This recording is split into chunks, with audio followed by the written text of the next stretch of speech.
Okay, welcome back to the Think Education podcast. Judith Lammy and myself, Chris Hill, joining you to talk about international higher education.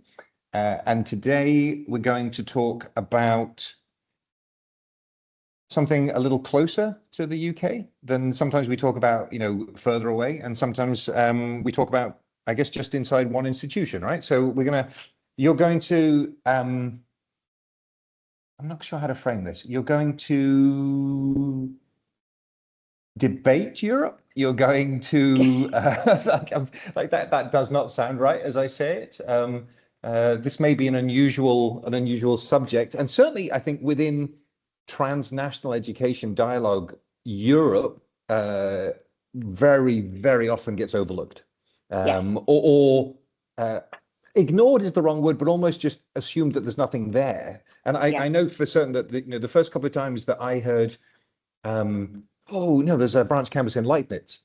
I'm like, really? Is there? Like, how long has that been there? Like, well, actually, for a long time. You think, oh, that's fascinating. So,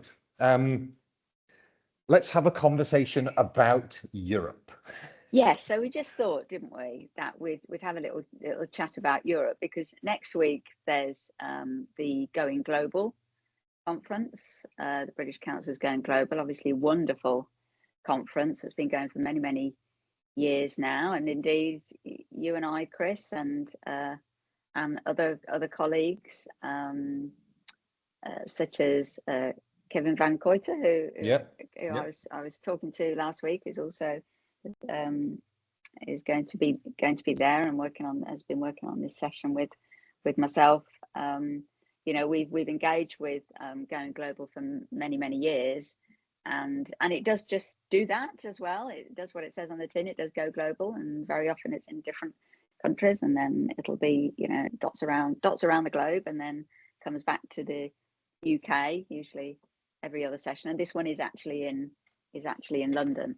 And one of the sessions that I'm working on with a number of different colleagues from across Europe, from France, from Greece, from the Netherlands, from Spain, and myself from the UK, we're talking about Europe. And it did make me then think and reflect on, just as you've said, Chris, as we've thought about international strategies over the years, then internationalization strategies, then global strategies, and whatever the word is we're calling it anyway, but how those have morphed, and more recently TNE, how Europe has played a part in or not those kind of discussions. Now, the thrust of the conversation that I'm going to be having with other colleagues next week is particularly about the UK EU HE sort of collaboration, and how that has changed over the years, obviously, relatively recently for very obvious reasons, but how it's sort of evolved and innovated over time, and then potentially, with regard to the things that arise from that, how we might look at the learnings from some of the changes that have happened with our interactions with Europe over the years, and how we might apply that to how we're working wherever we are with other countries and other regions, and how we deal with and respond to significant policy changes, for example, governance changes, government changes, funding, regulations, etc.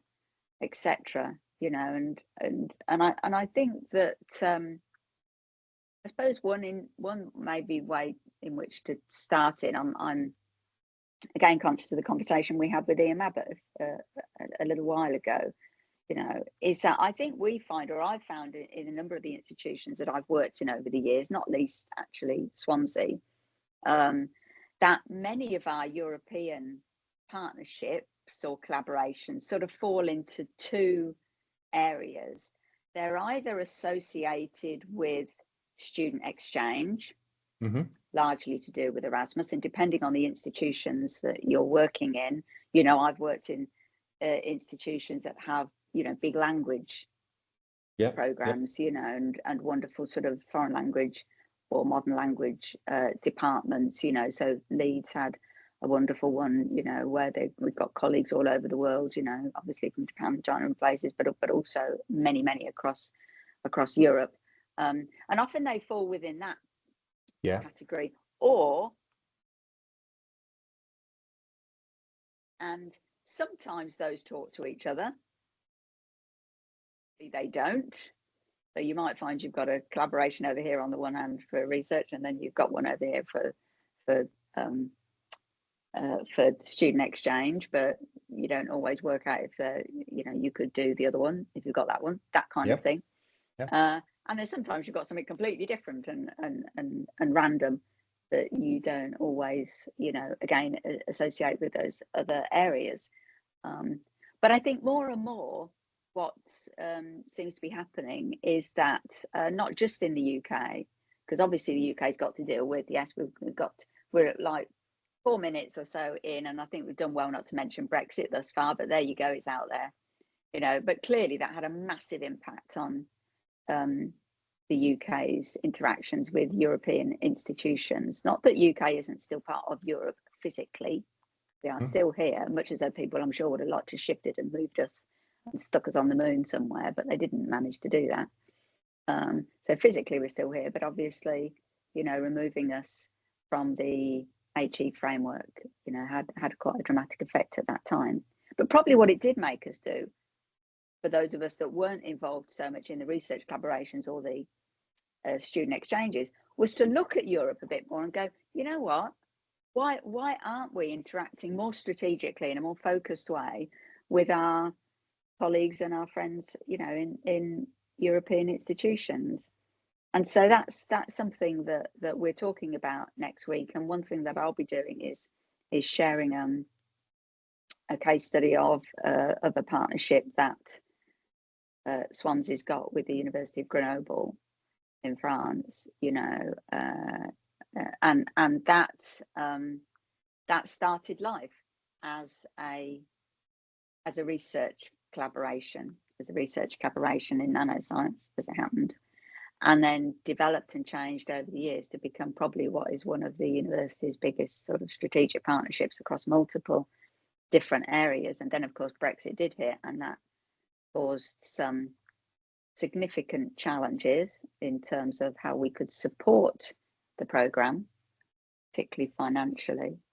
But probably it also highlighted some of the things that we'd taken for granted or didn't do that arguably we should have done previously anyway. University of Grenoble Alps is part of networks in Europe. We'd never at any point, I don't think, had a conversation with them prior to Brexit about potentially being part of those networks as well. How could we make the most of those networks as a partner, working with them? Now we have, or since Brexit, we're trying to have those conversations more, but of course they're much more difficult now because we're not part of Europe, so there was those kind of, so it just made me think of how Europe is located in our strategies, in our plans. European students, it will be interesting maybe to hear a bit from you, Chris, obviously from your previous institutions as well as the one that you've recently arrived in, as to how you've engaged with Europe. Have you had many students that have come from Europe, as a result of what's happening across UK? Have more students decided to go elsewhere? I think we know that many of them had started to go certainly to the United States a little bit more. Maybe that's changed recently, given some of the challenges there. But it'd be interesting as well maybe to hear from you, Chris, about whether that chimes at all with you in terms of your interactions across the other institutions that you've worked in particular, let's say with regard to Europe. Has it been the exchange side and the research side, or has it been something where you've looked at it from an international strategy side as well? Yeah, I mean, it's certainly an area to think about more deeply. I was actually curious. I wonder if going global is actually where we first met. I think it probably was. And then I also many moons ago. and then I also realized that I may have had a Freudian slip because I'm pretty sure I said Leibniz and not Leipzig. Leibniz being the very famous German biscuit, Yes. of which I am a huge fan. So yeah, well, we can check that in post. There's a bit of But there's a bit of product placement going on yeah, there. quite. If you would like to. Yeah, quite right. So I think, as I mentioned though, when I was talking about at the beginning about, when I hear evidence of activity within Europe, I'm still quite surprised. And I think it's because it's not particularly at the kind of the branch campus level. And obviously you mentioned colleagues that we met at Going Global, obviously Tim Gore, a colleague and friend of ours, who's been Yes. based in Paris now for quite a while, as a very clear evidence, right, of British involvement in a European capital with the University of London. And yet I'm still surprised when I hear, or maybe surprised is the wrong word, but curious when I hear of examples of particularly UK institutions within Europe and European partnerships, mostly because it's TNE, I guess, is something that happens somewhere else, right? And to actually see kind of the regional activity, which of course makes perfect sense because we're seeing increasingly interregional activity within Asia, right? So we're seeing bilateral partnerships there, and universities that were typical receiving now setting up campuses in other places. So it's fairly normal, right, that we see that. Certainly in my experience in my previous university in Dubai, international student recruitment was not a major component of the strategy, right? So and a lot of universities in Dubai recruit locally. So even though our students are obviously all international to a very high percentage, most are resident in the Emirates before they join the degree, right? So international recruitment is growing, but it's not something that universities tend to actively pursue in the same way that you would see it maybe in the UK setting. But and actually the number of European students has been certainly relatively low when compared to Chinese or Indian, or now particularly say from some of the STAN countries where we're seeing kind of more movement from Central Asia. And yet it's curious, isn't it? Because Europe's a relatively big place, right? There's an enormous diversity within it to draw from, and I wonder why it's not more. Do you think it's? Yeah. So I've certainly seen activity in the research space. Yes, that's where if there is stuff that's going on, that's quite normal, right? On a research agenda. Often it's with people who are based at a European institution who may have come from the other country or have relations with the other country. So you're talking about placement of people rather than necessarily the nationality of people, perhaps. But certainly the European research frameworks, access to that and mobility of that has been something that is not that unheard of, and indeed quite normal. But I wonder, has it not been spoken of as much within the UK context because of the UK European identity or relationship, and therefore there's a tendency to go further afield? Do you think it's something to do with the 3-year, 4-year degree, and how that kind of meshes? Do you think it's? I mean, now obviously we can have the conversation about it being post Brexit, right? So now there's a different kind of a agenda to discuss. But even before, it's funny because as you posed the question earlier today, like this is not really something I've ever really thought about. And then I thought, why have I not really thought about it? And then the reason that I haven't thought about it is kind of important in its own right, I suppose, right? Maybe, let's say a few years ago, or certainly prior to Brexit for the UK, maybe there wasn't, if we think of it from a TNE, through a TNE lens, and we've talked about this recently when it comes to power dynamics within TNE. Maybe because, oh, there are some of the world's best universities in Europe. We know that, of course there are, you know, very established institutions, excellent institutions, you know, however you want to define that. If you like league tables, and if you listen to league tables and look at those, then obviously they're up there. And maybe for institutions in the UK, there was felt that, you know, there's simply too much competition in some places in Europe to go for those places where they felt as though it was going to be, there was going to be an environment where they could establish something.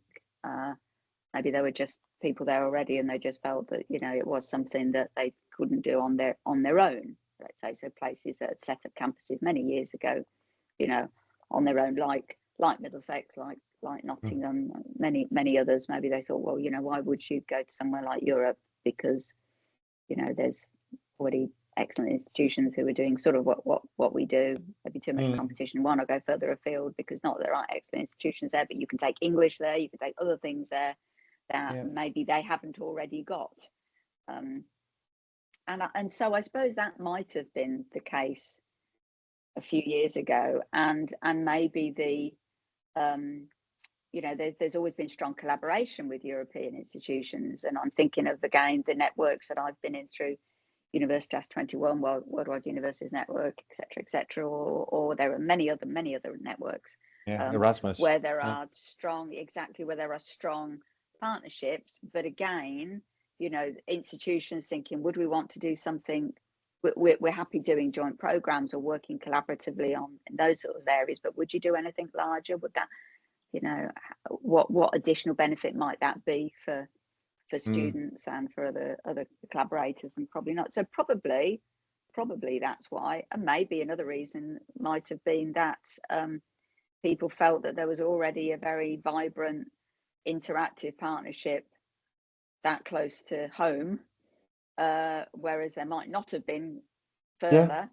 So, you know, there's lots and there's stuff, but it is one where you think, well, I wonder why we didn't do so much. But as you say, though, for a variety of reasons now, I think that, you know, it's interesting that things do seem to have changed, and it isn't just as a result of Brexit. Of course it isn't, you know, and it also isn't that because of many other institutions coming in and working with people across Europe. But if you look at there is Lancaster and Leipzig, but if you look at Greece, for example, and just the sheer scale of TNE in Greece and the new partnerships that are developing there, the new campuses that are starting to develop, and that will be something that a colleague who's from Metropolitan College in Greece will be talking about next week, with regard to an activity that they're helping work on in terms of a new campus being set up.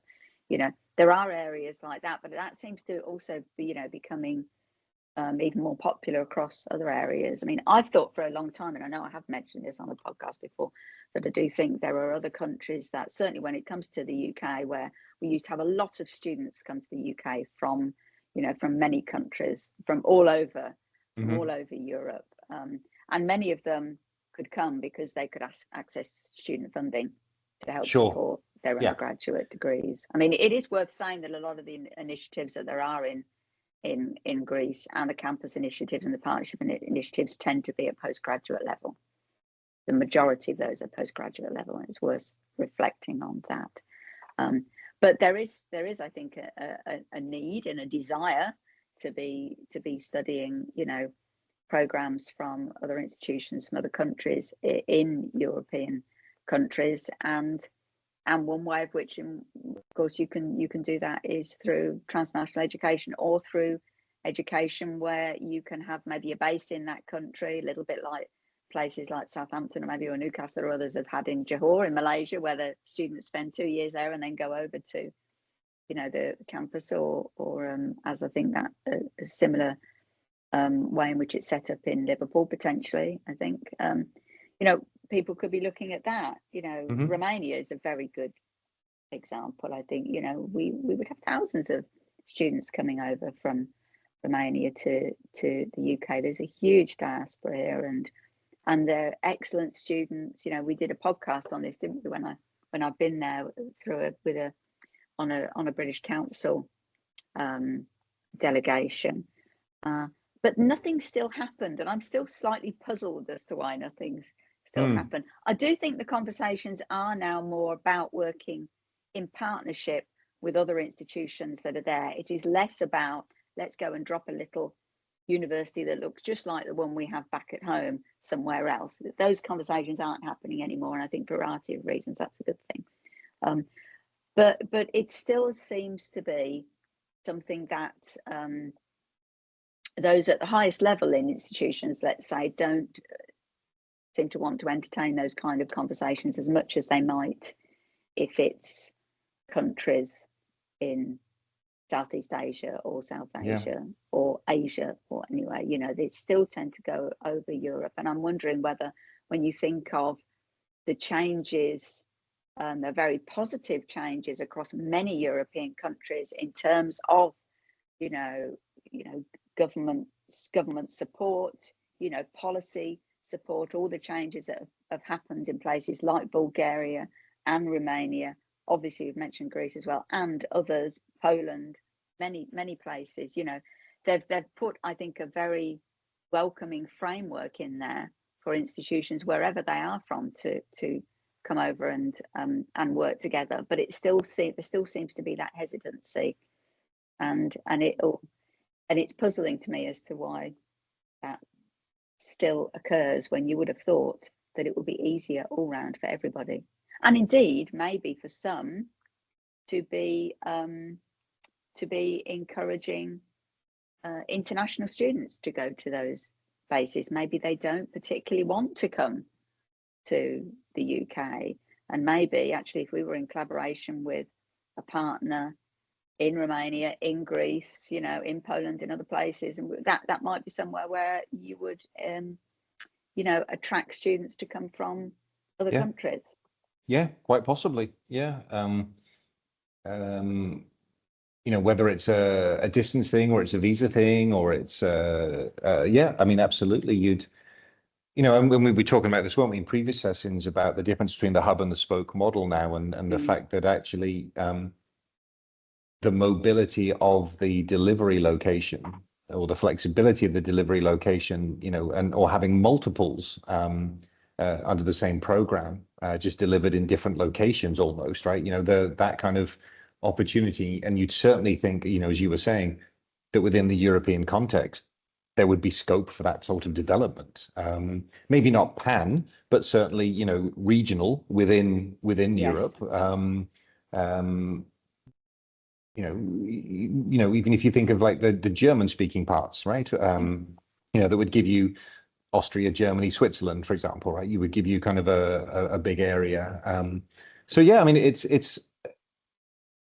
I'm going to be very interested to hear what your reflections are after you've had the session at Going Global, because it's really an area that's kind of if not underexplored, under-discussed, and therefore underwritten about, right? So it's very interesting that there's a panel, and there's going to be this upcoming conversation, it'd be great to hear what what colleagues think of your Grenoble example, which obviously you've written about as a case study in previous books, and exactly, and what that absolutely, be very interesting.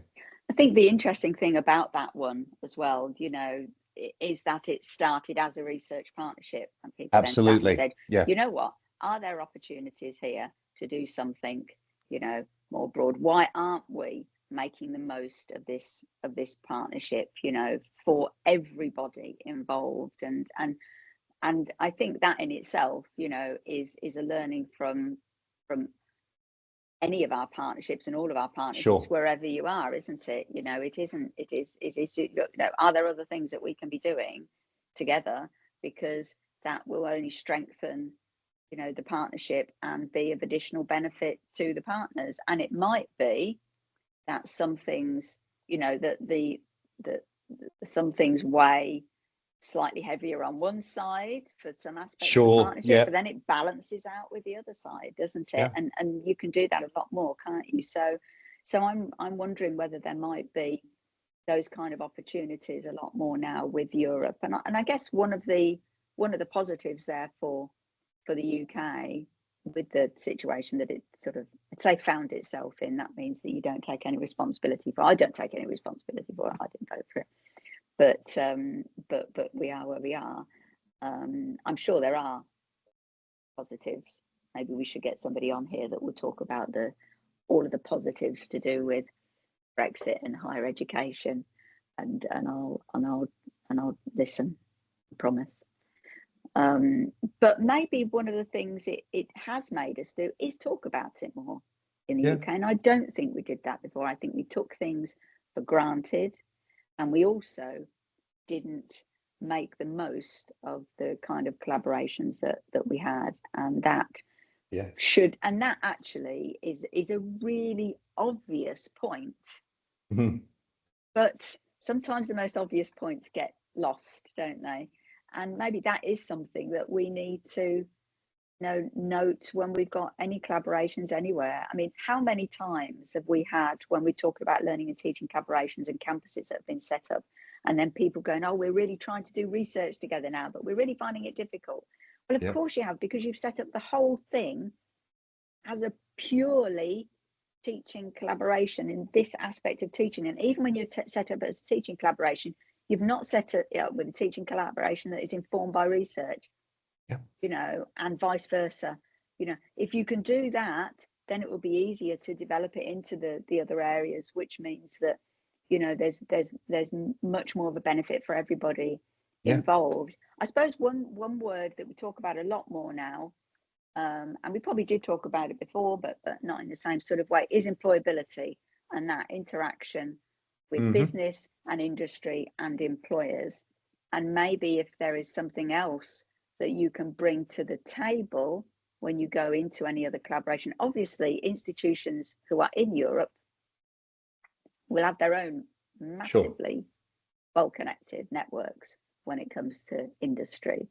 But what you could bring yourself when you come from a different country is a whole different set of networks that then gives the students the opportunity to connect in globally, as well as locally. I mean, obviously, many of the local companies will be not just regional but national and global as well. But some might not be, and that could be something. Again, if you're going with that kind of a lens, if you're trying, and even if you're not doing that to begin with, think that you might do it in the future. That again could be a learning. Okay, you might be starting off at the moment just working on this joint program here in this, but think about the fact that in the future this could be, a multifaceted partnership, and at least don't do anything right at the beginning that might actively in the future go against something like that. And maybe that again is something that you can think of. You might start in a certain area, but give yourself the flexibility to be able to expand it. Yeah, absolutely. Well, we'll come back and revisit this again, won't we? Once you've had more some on Europe soon. Watch this space.